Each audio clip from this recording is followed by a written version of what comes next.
What is a diagnosis? A diagnosis is just a label of something, and in my case, the label wasn't even correct. And even if it is correct, it doesn't mean that it becomes the whole of you, that it becomes your entire identity, that it consumes who you are, because you are so many more things than that label, than that diagnosis. You are all of the things that you were before someone pronounced that diagnosis in the room, in the exam room, in the hospital, wherever you were. You are still a mother or a father or a husband or a wife or a child, sister, brother, like whatever your identity was before you heard those words pronounced.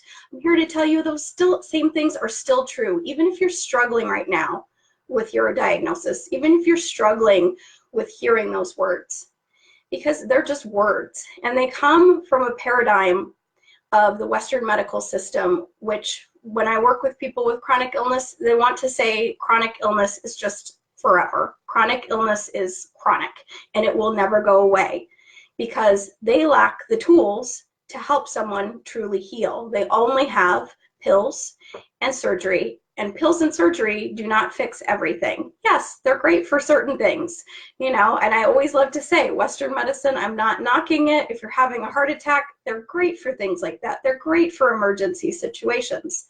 But for things like chronic illness, not so much.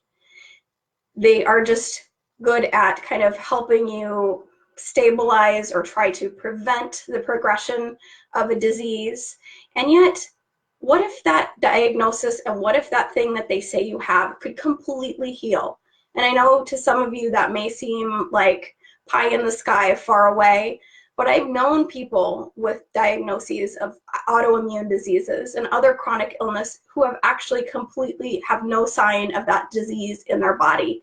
And that's gone on for many years, that they've lived their life from that place.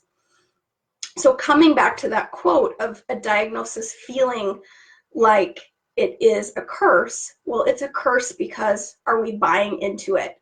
And that's one of the things I want to share with you in this message and in this video is, are you buying into it? What is your belief system about what you have been told? Are you willing to be open and curious about other possibilities, or do you believe what has been pronounced to you by a doctor, that this illness is what you have and that it will be with you forever? Because those beliefs actually are some of the things that prevent healing, and they're some of the things that keep that disease active in the body.